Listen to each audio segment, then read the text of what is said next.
तो नया चैप्टर को शुरू करते हैं, वर्क, एनर्जी, पावर। तो पहले हम ये वर्क क्या है देखते हैं। Let us understand what is work. Statement लिखेंगे, डेफिनेशन।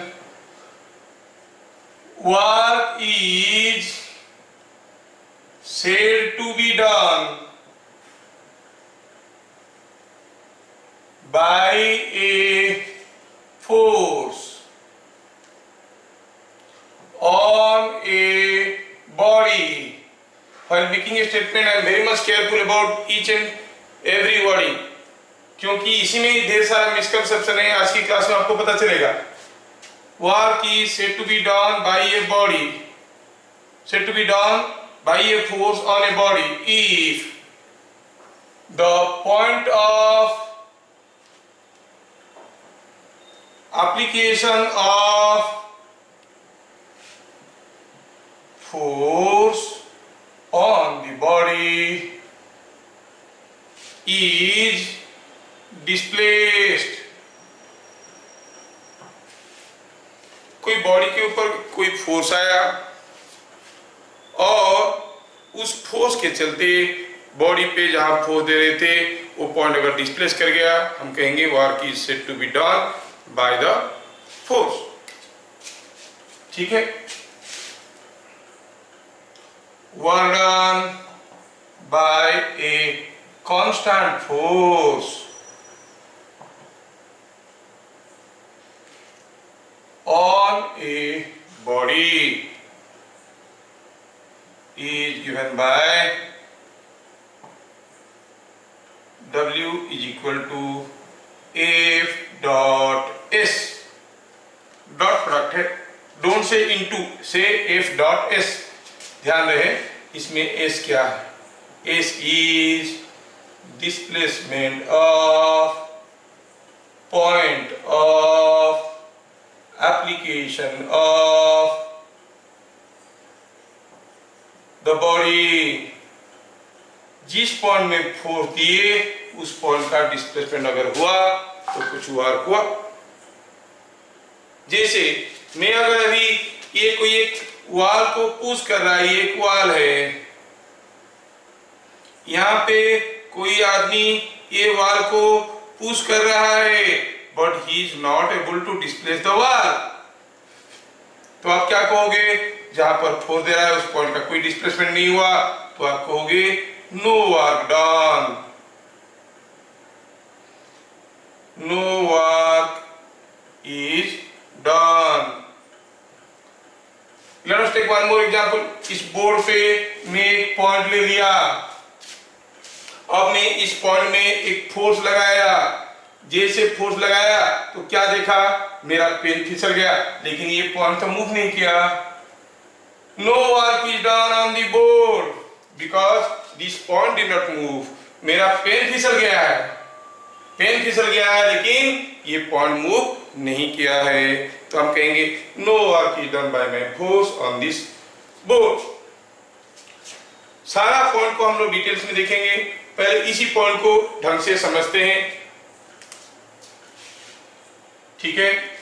तो क्या क्लू लिए हम लोग वर्क डन का? F dot S। ठीक है। तो ऐसा करते हैं, एक क्वेश्चन ले लेते हैं।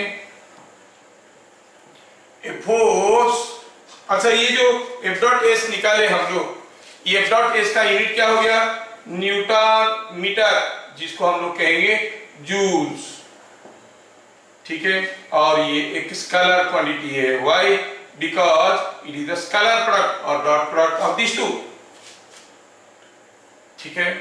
और उसका CGS यूनिट क्या है? और ठीक है, आप कहोगे 1 joule is equal to 10 to the power 7। और ये सब बचपन में पढ़ चुके हैं, इसलिए ज्यादा हाईलाइट नहीं कर रहे हैं। ठीक है। अभी ये क्वेश्चन तो देखते हैं।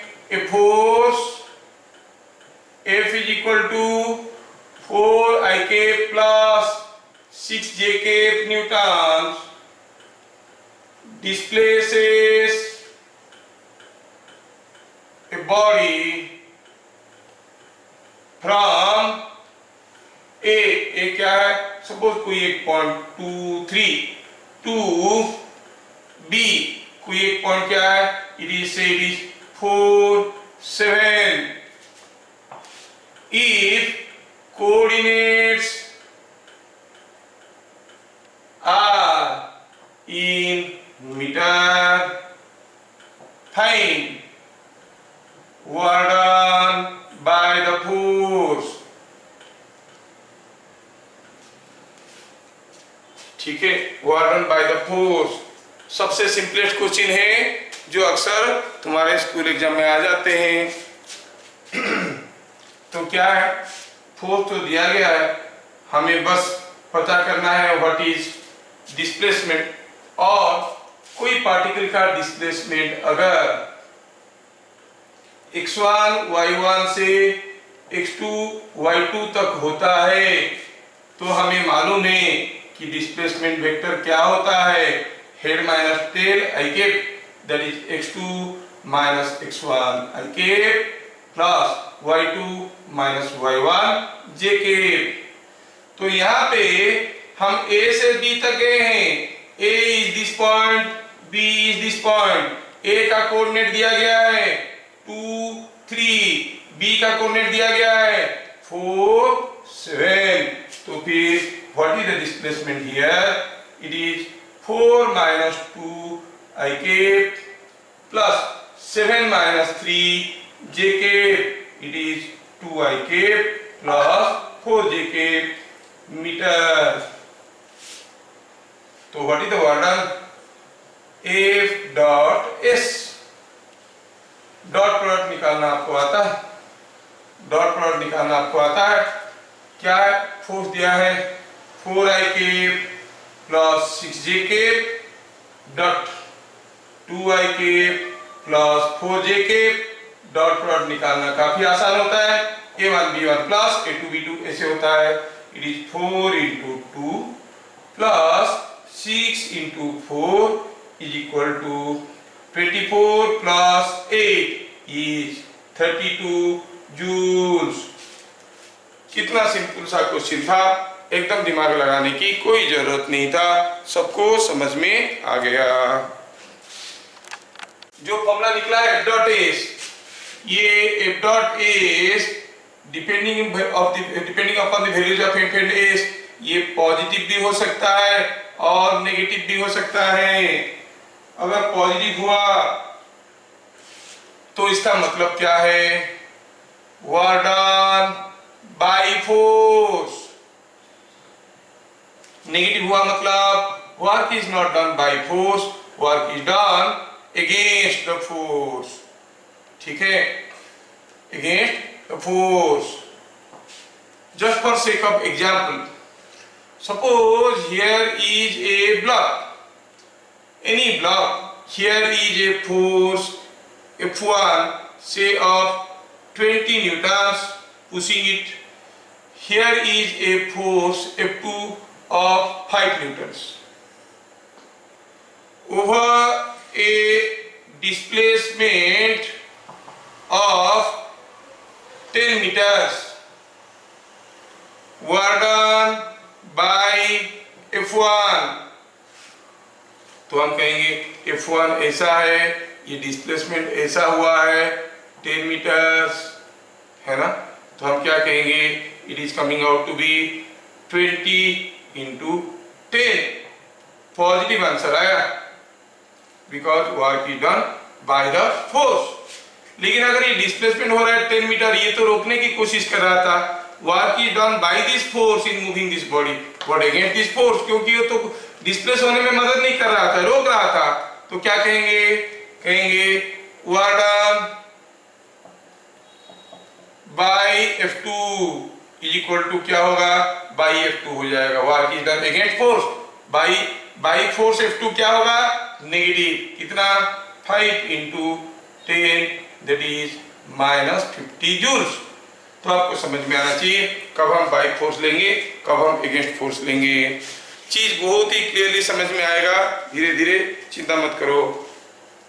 ठीक है, तो टोटल वर्क डन अगर कोई पूछेगा what is the total work done on this body, just or add them up, work is a scalar quantity. ठीक है, तो ये चीज को ध्यान में रखते हुए चलिए बताइए ये केस में,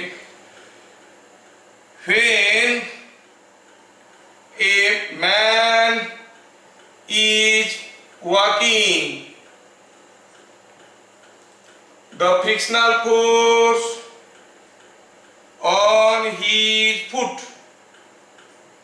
is 100 joules, sorry 100 Newton. When he walks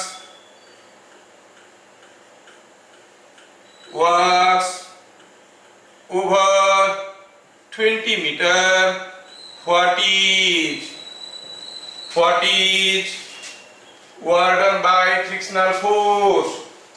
आप लोगों को बताना है what is the work done by frictional force. तो क्या दिया है, what is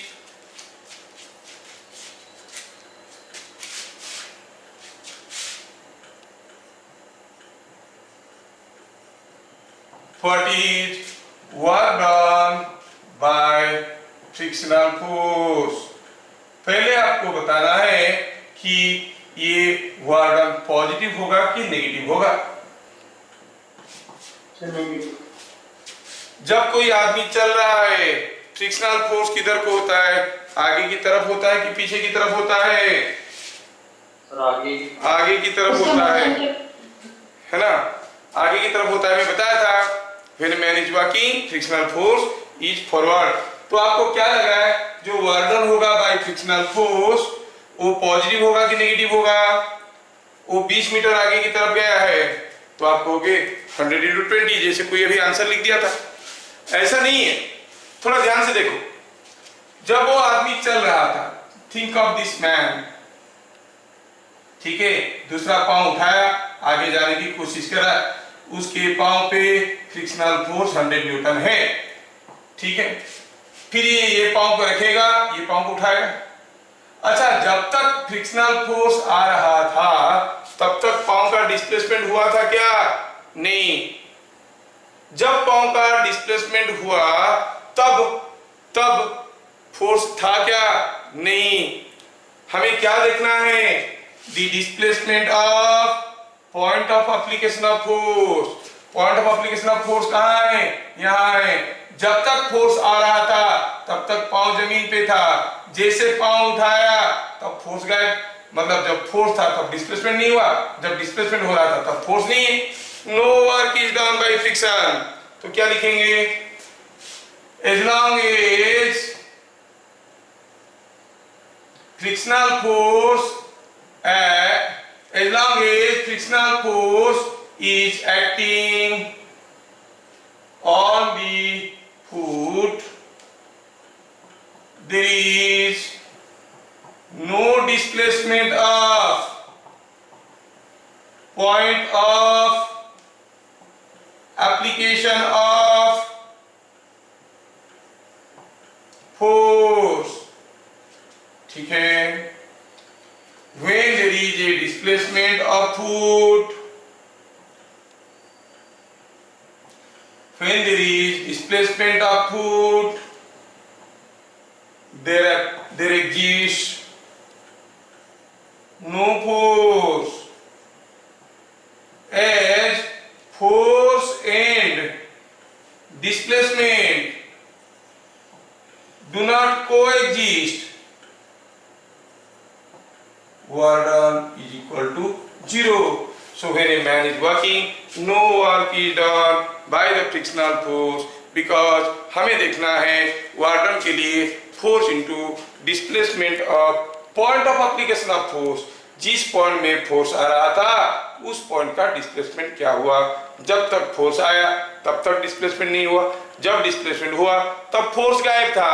so no work is done. Next question में दिया है कि एक डंडा यहाँ पे पड़ा था. हियर इज ए डंडा. नाउ ये डंडे को ये हॉरिजॉन्टल फ्लोर पे पड़ा हुआ है. अगर आप मिड पॉइंट से इसको पुश करेंगे हो सकता है कि ये ऐसे जाएगा, लेकिन मैं क्या किया, आई पुश्ड इट हियर. जैसे ऐसे पुश किया और ये ऐसे नहीं गया, कुछ ऐसे चला गया. नाउ द डंडा acquires a position like this। ठीक है, तो हम देख रहे हैं कि डिस्प्लेसमेंट जो हो रहा है डंडा का हर जगह अलग अलग हो रहा है। ये है S1, ये पर मान लो कि यहाँ पर कुछ हो रहा है S2 डिस्प्लेसमेंट, ये पॉइंट का मिड पॉइंट का सेंटर ऑफ मास का S3 इसका हो रहा है S4 like this. Maximum displacement हो रहा है S5। अगर हमें निकालना है work done bye F is F dot S, where S is, मैं ऑप्शन दे रहा हूं S1, S2, S3, S4 है ना, और S5। S3 C D में आया S4 और S5। कौन सा लेंगे हमें वर्क निकालने के लिए, क्योंकि बुक में क्या लिखा है बताओ, it is a force dot product किसके साथ, displacement of the body. Body का डिस्प्लेसमेंट बोलने से तो बहुत सारा डिस्प्लेसमेंट हो रहा है, या फिर ये सारा डिस्प्लेसमेंट को जोड़ के एवरेज निकालेंगे। और क्या निकालेंगे, क्या आप बता सकते हो what will be the displacement fusion here? S4। It is the displacement of point of application of force. समझ में आ गया? Next, when a man is climbing up a vertical ladder, कोई वर्टिकल लेडर को कोई आदमी चढ़ रहा है, what is the normal reaction, the normal reaction on his foot is 600 Newton. When or if he climbs 5 meters upward, what is work done by the normal reaction? ये normal reaction कितना work करेगा ऐसा पूछा। ये एक ladder है, vertical ladder है, कोई आदमी चल रहा है ना, और मान लो कि ये पहलवान आदमी ऐसा है, और क्या किया है वो, एक पाँव को ऐसे रखा है, दूसरे पाँव को ऐसे रखा है, ये एक लेडर है, रीढ़ है, तो ऐसे करके हाथ से इधर पकड़ा हुआ है और चढ़ रहा है, चढ़े जा रहा है, उसके पाँव पे नॉर्मल रिएक्शन दिया गया है। जब वो चढ़ जाएगा कितना कितना चढ़ जाएगा 5 metre, what is the work done by the normal reaction? है कोई पहलवान बताने वाला?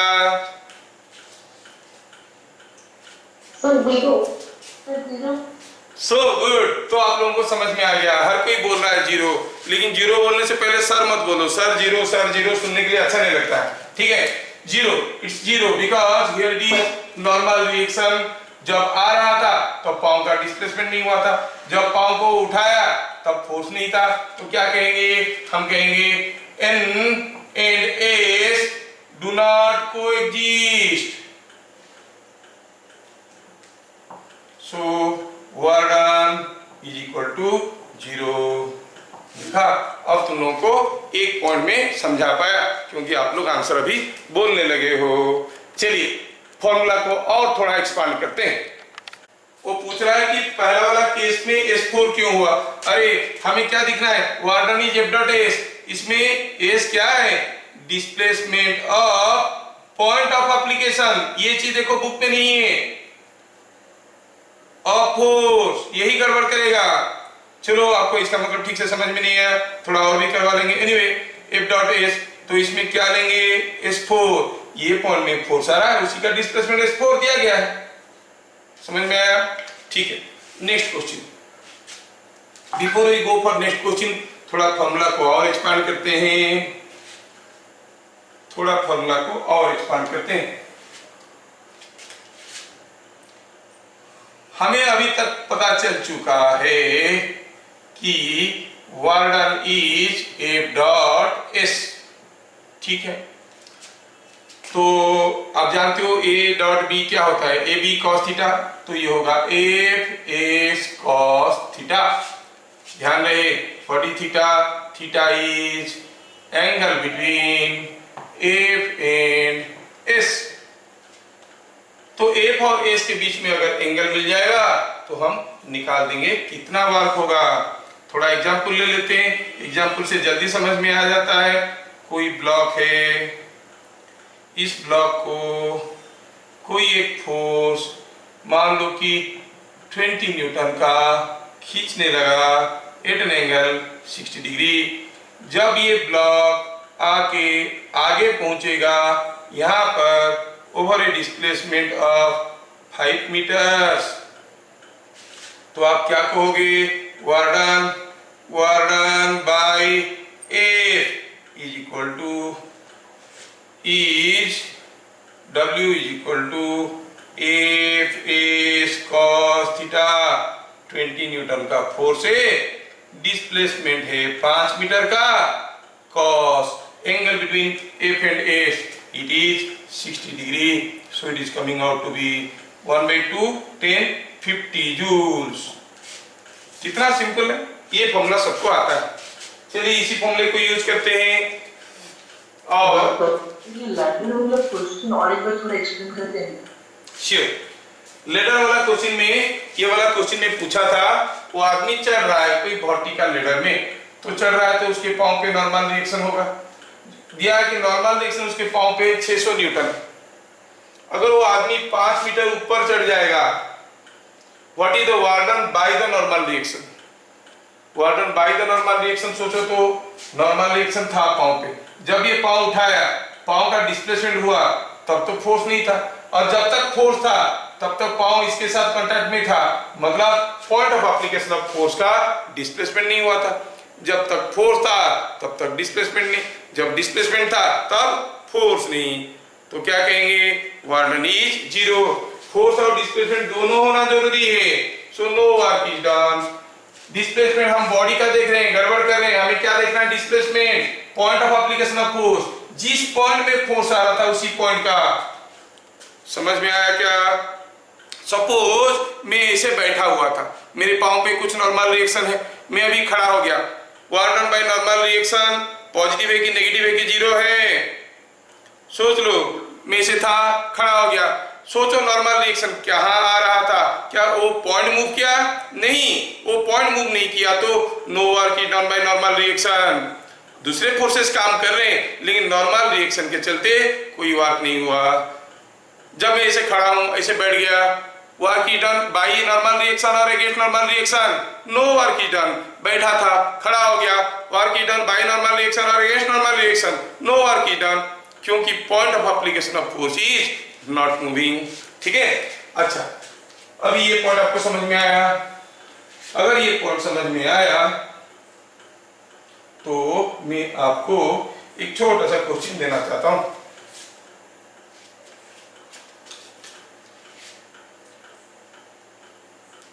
ये क्वेश्चन,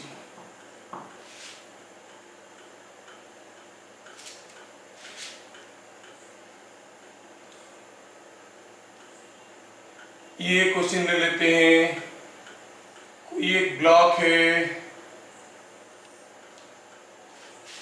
ठीक है, उसका मास दिया है 4 kg है, और इसको कोई इधर से खींच रहा है, मान लो कि कुछ 10 न्यूटन में और कुछ एंगल 30 डिग्री में, इधर से कोई ढकेल रहा है, चलो इस फोर्स का नाम देंगे F1। इधर से कोई पुश कर रहा है से 10 न्यूटन फोर्स में और 12 न्यूटन फोर्स में, नाम उसका F2 है। ठीक है, उसका अपना वेट तो है, उसका अपना नॉर्मल रिएक्शन भी है ना, और मान लो कि 12 न्यूटन नहीं, ये हो गया। अच्छा, म्यू का वैल्यू दिया हुआ है, म्यू इज 0.2 हम दे रहे हैं, मान लो अभी 12 न्यूटन फोर्स दे दी। ऐसा करके फोर्सेस आ रहे हैं। ऑब्वियसली नॉर्मल रिएक्शन ये है, वेट ये है ना। The body was horizontally displaced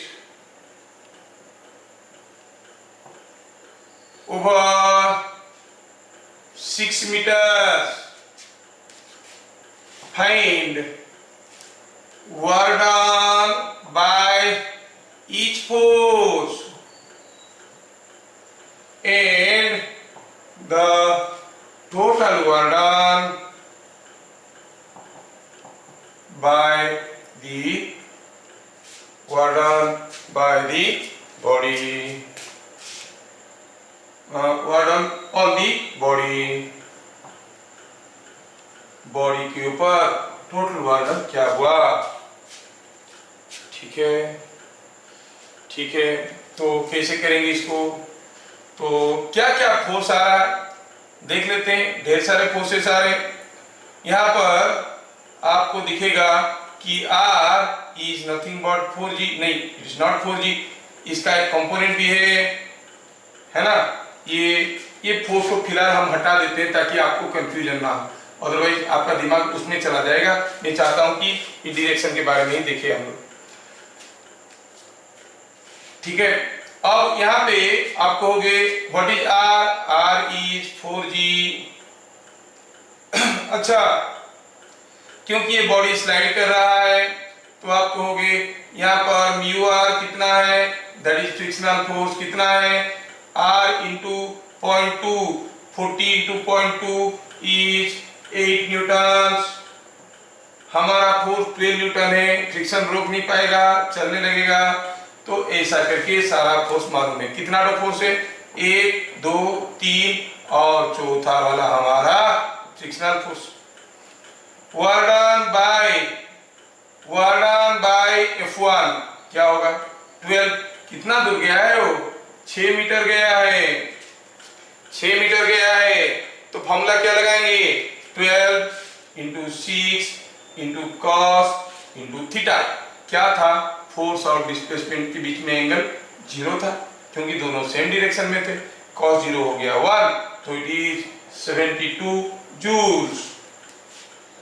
work done by 4G, जो वेट है क्या कहेंगे, इट इज 40 इंटू कितना दूर गया है उसका पॉइंट ऑफ एप्लीकेशन, ये भी तो 6 मीटर गया है, लेकिन फोर्स और डिस्प्लेसमेंट के बीच में एंगल क्या था, 90 डिग्री। cos 90 0 है, नो वर्क इज डन।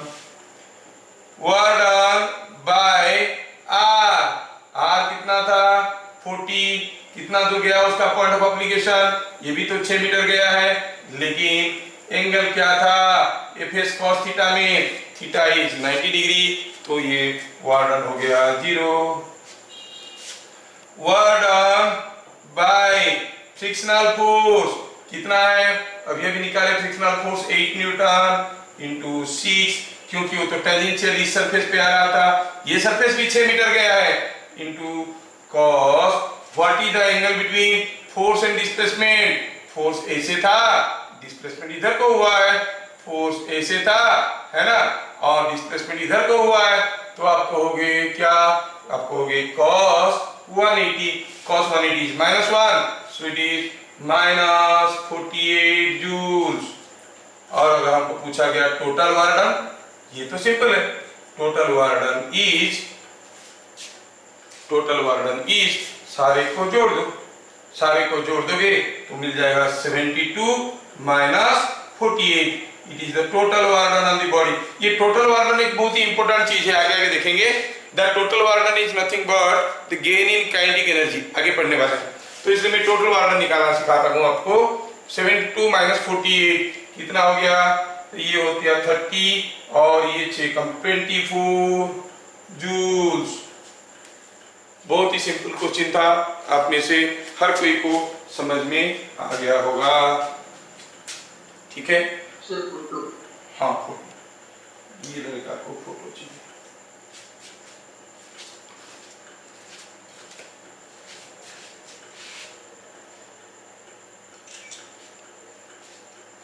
ठीक है, ये तो सिंपल सा चीज था, आप लोग फटाफट समझ गए। चलिए अभी आपको बताना है ये सारा केसेस में थोड़ा सा हाई लेवल में लेते हैं आप लोग। एफ एस कॉस थीटा, ध्यान रहे एफ एस कॉस थीटा में एस क्या था, displacement of point of application of force, theta क्या था, angle between F and S. ठीक, मैं आपको एक केस देता हूं कि सपोज हम कहेंगे कि here is a hemispherical ball, मान लो कि ऐसा शेप का एक हेमिस्फेरिकल बॉल है, ठीक है, ठीक है, हेमिस्फेरिकल बॉल, और इसका रेडियस दिया है r, ठीक है, इसके अंदर कोई एक छोटा सा ब्लॉक रखा है, मास इसका m, और इससे कोई एक थ्रेड ऐसे लगा है यहाँ पर, और इधर से आप कोई फोर्स F0 लगा के इसको खींचे A से B तक, a constant force F0 pulls the block, a constant force F0 pulls the block from A to B,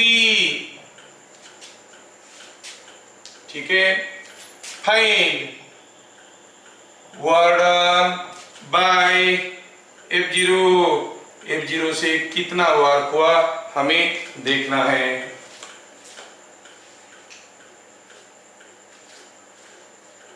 what is the work done bye F0 हमें देखना है। कैसे करेंगे इसको, चलो देखते हैं। हम खींचे और ये चले, तो हमें निकालना है वर्क डन। वर्क डन का फॉर्मूला क्या है, वर्क डन का फॉर्मूला तो सिंपल है, क्या है, एफ एस कॉस थीटा। बस आपको बताना है एस क्या है, थीटा क्या है। एफ तो F0 दिया हुआ है ना। Here what is S, displacement of point of application of force. जो आप खींचोगे इसको यहां से यहां तक चढ़ाने के लिए कितना दूर जाना पड़ेगा। अगर ये डिस्टेंस r है, ये डिस्टेंस r है, obviously this distance will be coming out to be √2r, तो ये पॉइंट कितना आगे जाएगा, √2r, है ना। अच्छा, s इज r√2, ठीक है। व्हाट इज थीटा, थीटा क्या है, थीटा क्या था, angle between F and S. S क्या है, S is the displacement of point of application of force. हम खींच रहे हैं कहां पर, यहां पर, तो इस पॉइंट का डिस्प्लेसमेंट देखेंगे, अंदर क्या है भूल जाओ, जिस पॉइंट में फोर्स दे रहे हैं उसी पॉइंट का डिस्प्लेसमेंट कितना हुआ है, it is coming out to be √2r। And what is the angle between force and displacement, 0। तो आप कहोगे work done is F0 into √2r into cos 0, that is √2 times F0r। ध्यान रहे S is displacement of point of application of force, ये समझ में आना बहुत जरूरी है।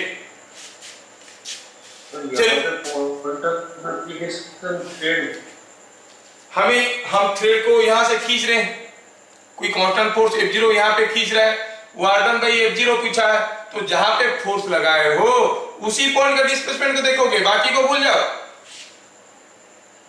समझ में आया क्या, उसी का डिस्प्लेसमेंट को देखेंगे। अगर पूछा होता what is the work done by, चलो लिख देते हैं, इन अबोव क्वेश्चन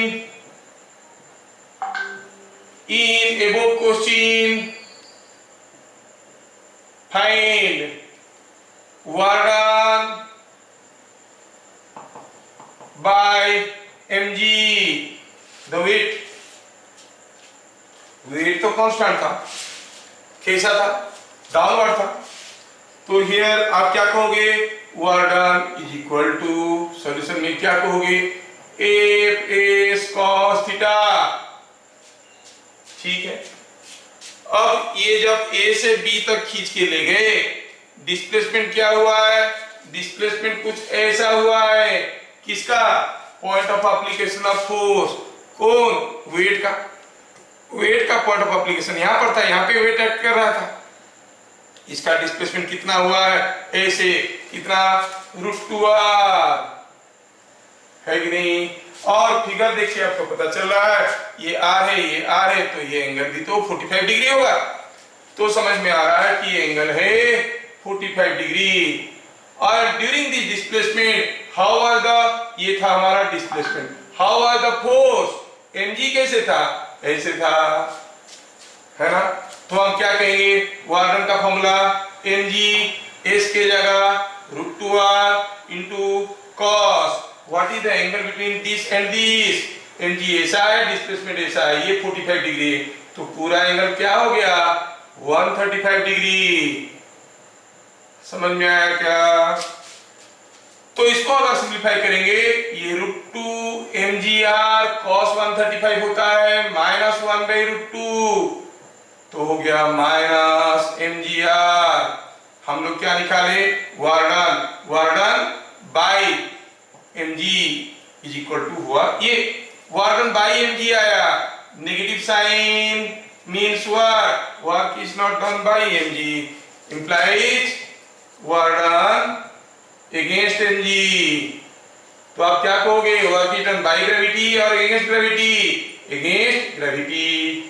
ठीक है, क्योंकि आंसर नेगेटिव है।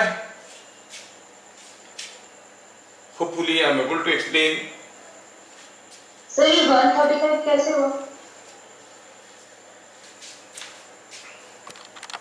तो आपको बताना है ये क्वेश्चन।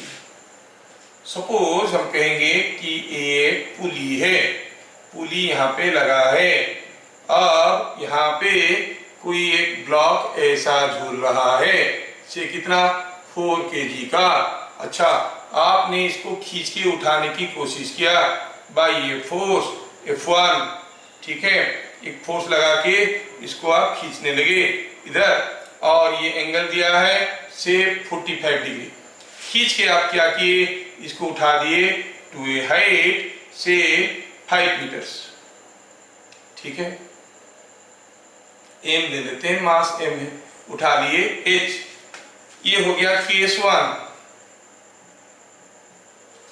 दूसरा केस में सेम अरेंजमेंट था, सेम पुली, सेम ब्लॉक थे, लेकिन उठाना वाला फोर्स कुछ दूसरा था। ये भी m था, लेकिन हम अभी खींचे कुछ ऐसे विथ फोर्स F2, और एंगल क्या था? 60 डिग्री। इसको भी हम उठाए कितना? टू ए हाइट h, ठीक है, ये हो गया केस 2। ठीक है, इन above cases the blocks were slowly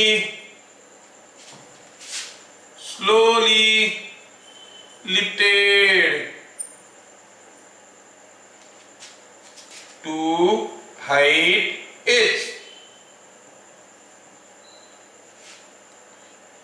In which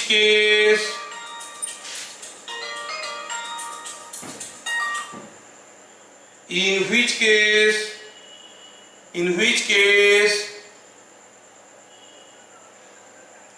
warden, okay, thank you, by the force is more, ठीक है, कौन सा केस में? Warden bye the force is more. हम इसको खींच के उठा रहे हैं, इसको भी खींच के उठा रहे हैं। आप लोग थोड़ा दिमाग लगा लो, तब तक मैं थोड़ा इसमें इंक डाल देता हूं।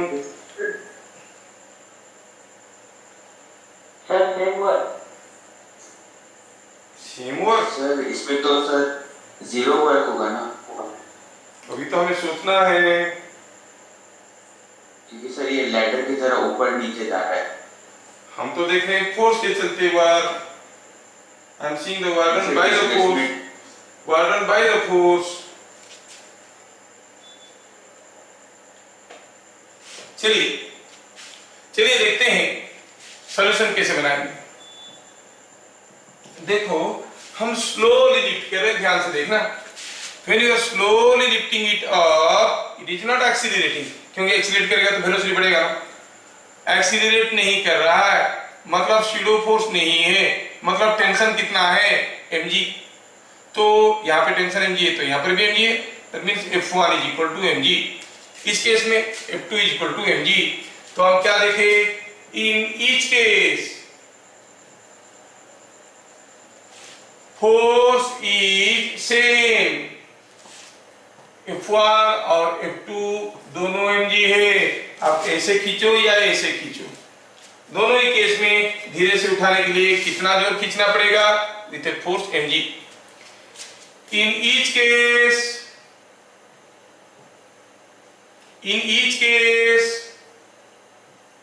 डिस्प्लेसमेंट इज h, दोनों केस में डिस्प्लेसमेंट भी बराबर है। Now it all depends upon the value of theta two see the work done, है ना? अच्छा, तो आप क्या कहोगे? पहला केस में what is theta? What is theta in the first case? 45। कोई दूसरा? Any other? 130. देखो थोड़ा, हाँ आई गॉट योर पॉइंट। पर सोचो, आप लोग बार बार भूल जाते हो कि एफ कॉस थीटा में थीटा क्या है? Theta is angle between F and S, ये आता है। एस क्या है? Displacement of point of application of force. जब आप इस पॉइंट को खींच रहे हो, इसको क्यों देख रहे हो भाई? इस पॉइंट को खींच रहे हो, जब तक ये एच उठेगा ये भी तो एच ही जाएगा, तो दोनों के बीच में एंगल क्या हुआ? 0। इस केस में एंगल इज आल्सो 0। तो आप कहोगे in each case theta is also 0। तो work done in each case is same. और कितना है? It is same. तो वर्क कितना होगा? mg is cos 0, that is mgh। इस केस में खींच के एच उठाने में जितना वर्क होगा, इस केस में खींच के एच उठाने में उतना ही वर्क होगा। बार बार हम लोग वो चीज को भूल जाते हैं। एस क्या है? Displacement of point of application of force. कौन सा पॉइंट में फोर्स दियो वही मैटर करता है। समझ में आया? Work in each case work done by the forces in each case is mgh। समझ में आ गया? हमें मालूम है कि work done by a constant force is F dot s। कोई नई चीज नहीं है, जिसको हम लोग इस रूप में भी देख चुके हैं, Fs cos थीटा। अब थोड़ा देखें। सपोज कोई बॉडी को ऐसा कोई एक फोर्स खींचा और उस बॉडी का डिस्प्लेसमेंट s हो गया और ये एंगल थीटा है, तो work done is Fs cos theta. लेकिन थोड़ा ध्यान से देखो तो what is s cos theta? s cos theta is component of displacement in this direction, है कि नहीं? तो हम क्या कहेंगे? It is given by f into component of displacement in direction of force. ये चीज समझ में आना चाहिए। तो work done can also be found as the force into component of displacement in the direction of force.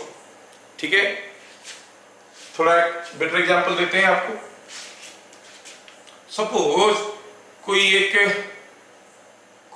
छत से कोई एक मास m को, छत का हाइट h है, फेंका गया कितना वेलोसिटी में? u वेलोसिटी में।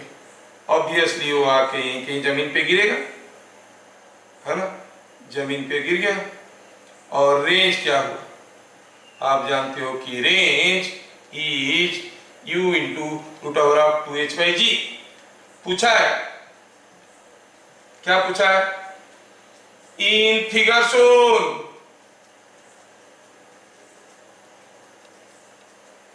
Find work done by gravity, find work done by gravity for the motion from A to B। हम अगर अपना ट्रेडिशनल तरीके से चलेंगे, सॉल्यूशन बताएंगे, जिसको हम कहेंगे ऐसा एक मेथड जिस मेथड में कभी नहीं करना, लेकिन हम करते हैं। आपको समझाने के लिए जो जानकारी है उसके हिसाब से फॉर्मूला लगाना चाहते हैं एफ एस कॉस थीटा। ठीक है भाई, ये कोई बॉल को फेंका गया, एच हाइट से फेंका गया, ये हाइट एच है, ये जाके कुछ यहीं गिरा, मान लो ये हो गया आर, और आपको मालूम है R is u into root over of 2h/g। अगर u वेलोसिटी में फेंका गया है तो हाँ ठीक है, आर मिल गया। हमें वर्क निकालना है, हियर mg इज कांस्टेंट। ओ ये तो कांस्टेंट फोर्स वाली बात आया।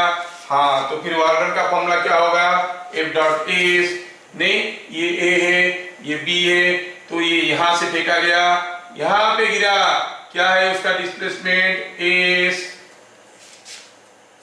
नहीं अच्छा ठीक है, तो आपको हो गए S डिस्प्लेसमेंट कितना है h square plus r square का रूट ओवर, एच भी निकल गया। ठीक है, डिस्प्लेसमेंट का मैग्नीट्यूड। अभी हमें वर्क निकालना है, तो वर्क डन बाय mg कितना हुआ, कितना हुआ, it is F S cos theta. mg कितना है, f क्या है mg, s क्या है, s तो ac है, बाद में वैल्यू डाल देंगे। कॉस थीटा, कॉस थीटा क्या है देखो, तो ये अगर mg के साथ रास्ते में mg was acting like this, तो mg और s के बीच में क्या एंगल हुआ, थीटा, नहीं इंटू कॉस थीटा। तो mg into s, cos theta क्या है देखो, तो ये ट्रायंगल में in this triangle what is cos theta, h/s। अरे तो सब कट गया, क्या मिला mgh। तो अगर हम स्मार्ट मेथड में अभी जो नया टेक्निक देखे उसमें अगर सोचेंगे तो क्या कहेंगे, work done bye mg is equal to mg into displacement in direction of mg। जब वो यहां से फेंका गया, यहां पे गिरा, इस डायरेक्शन में कितना गया, in the direction of mg कितना गया, h, सो सीधा mgh। समझ में आया क्या, इतना सारा लफड़ा करने की कोई जरूरत नहीं था। So I said work done by the force is also given by force into component of displacement in the direction of force। वो पूछेंगे एक बॉडी को u वेलोसिटी में फेंका गया, दूसरे को 2u वेलोसिटी में फेंका गया, एक यहाँ गिरा कोई वहां गिरा, बताओ in which case more work is done by gravity। You will say same work because the displacement in the direction of the force is constant, so it is mgh only। दोनों ही केस में same work होगा। हाँ एक case में दूर में गिरेगा, एक केस में वो पास में गिरेगा, लेकिन उससे क्या फर्क पड़ता है, हमें तो देखना है what is the component of displacement in the direction of force. समझ में आ गया। दिया है कि यहाँ पे कोई एक इंक्लाइन प्लेन है ऐसा, इस इंक्लाइन प्लेन पे ये 5 मीटर है, ये 12 मीटर है, और ये ऑब्वियसली 30 मीटर होगा। कोई ब्लॉक के ऊपर कोई ब्लॉक है जिसके ऊपर एक फोर्स आ रहा है से 60 न्यूटन का, एक फोर्स ऐसा भी खींच रहा है से 40 न्यूटन का, कॉल इट F2, और उसका अपना वेट है, मास दिया है, ठीक है, मास ऑफ द ब्लॉक दिया है, और ये एंगल थीटा भी दिया है। ठीक है, थीटा नहीं दिया है, थीटा कुछ होगा हम निकाल सकते हैं। थीटा नहीं दिया है। ये पॉइंट हुआ ए, ये पॉइंट हुआ B. In figure shown the block was pushed from A to B. Block was pushed from A to B. ठीक है, pushed from A to B. Find work done by F1, F2, mg and R। ये सारा force के चलते क्या क्या work हुआ। Given mg नहीं लिखेंगे, W given m is equal to say something like 5 kg, ठीक है, 4 kg, m is 4 kg। सारा फोर्स दिए और दोनों फोर्स नहीं दिखा गया, उसको भी लेना।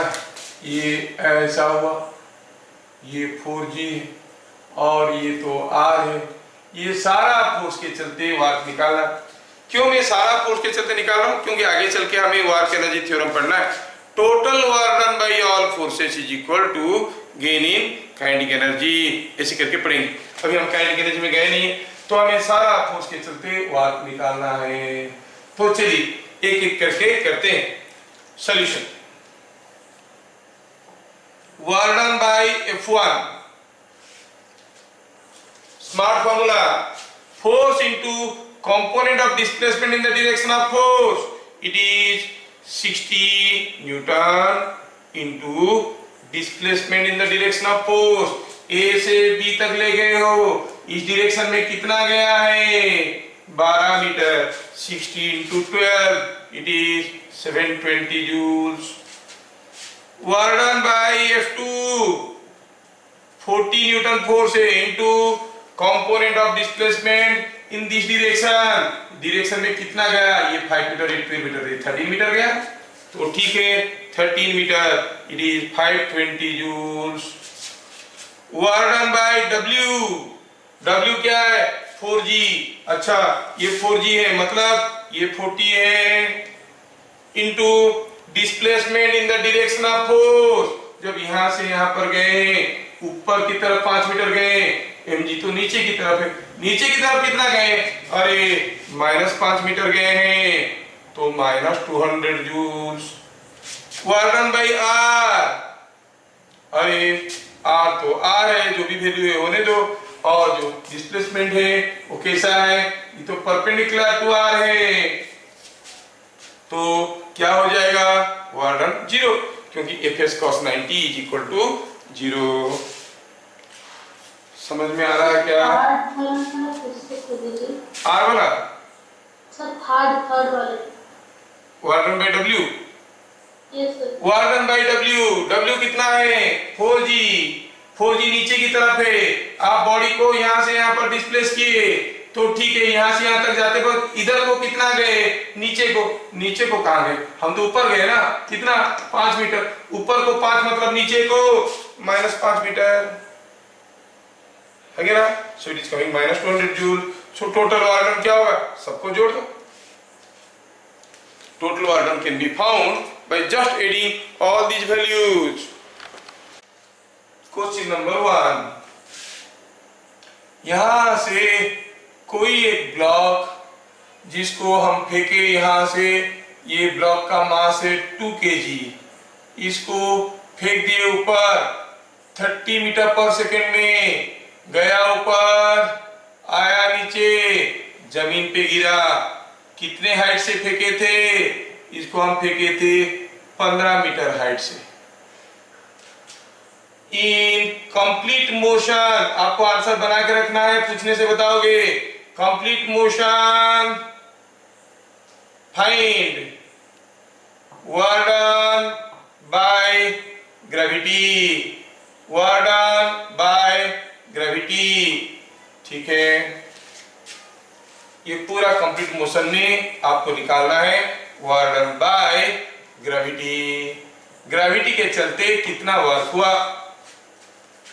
Question number 2,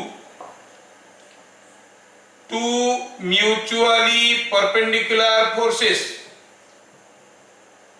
two mutually perpendicular forces pull a block in such a way that after some displacement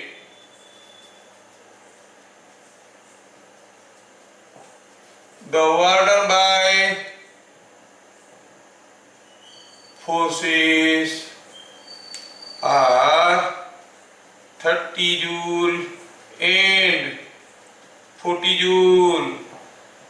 Find total work done on the body.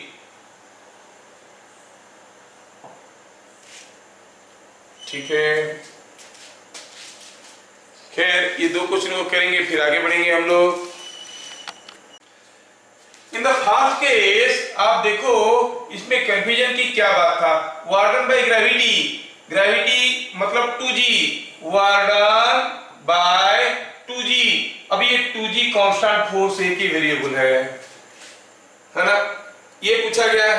तो ये कांस्टेंट फोर्स है, तो कांस्टेंट फोर्स है तो हम क्या देखेंगे, डिस्प्लेसमेंट। यहां से आया यहां पे गिरा तो डिस्प्लेसमेंट कैसे हुआ, नीचे की तरफ 15 मीटर।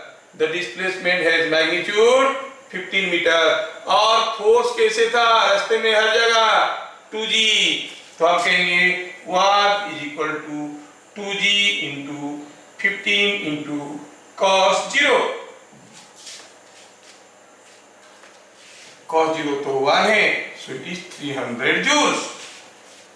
कितना सिंपल है, कांस्टेंट फोर्स है ना, हमको डिस्प्लेसमेंट देखना है, हमको डिस्प्लेसमेंट देखना है। कांस्टेंट फोर्स है तो डिस्प्लेसमेंट देखना है ना। अच्छा, तो दूसरे केस में दिया है कि टू म्यूचुअली परपेंडिकुलर फोर्सेस पुल ए ब्लॉक। दो म्यूचुअली परपेंडिकुलर फोर्स है, चलो F1 F2 वो किसी ब्लॉक को खींच रहे हैं और ब्लॉक मूव कर गया। F1 के चलते कुछ वर्क हुआ, F2 के चलते कुछ वर्क हुआ। पूछा है टोटल वर्क डन। अरे हम तो बता चुके हैं वर्क की जो स्केलर क्वांटिटी, तो आप क्या कहोगे, टोटल वर्क डन कितना है भाई, total work done is simply इसका वर्क प्लस उसका वर्क, दैट इज 70 जूल। ये परपेंडिकुलर फोर्स से हमें कोई मतलब नहीं है, because it is a scalar quantity. तो have to simply add the values, क्योंकि स्केलर क्वांटिटी है। कंफ्यूज हो गए आप लोग ये परपेंडिकुलर फोर्स देख के।